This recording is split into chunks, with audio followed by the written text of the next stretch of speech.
బుగ్గ మీద వెచ్చని సిగ్గు వచ్చినప్పుడు దానిని అడుగు, ఎర్రదనం అంటే చెబుతుంది.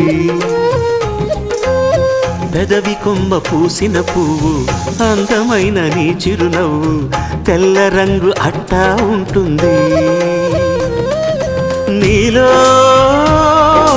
నిలువున పులకలు రేగిన వేళ నువ్వే పచ్చని పైరువు అవుతావమ్మా.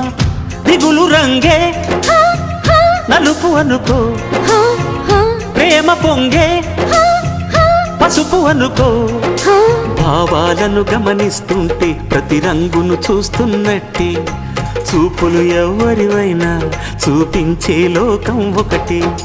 నేస్తమా ఇద్దరి లోకం ఒకటే లేవమ్మా, అందుకే నా కన్నులతో లోకం చూడమ్మా.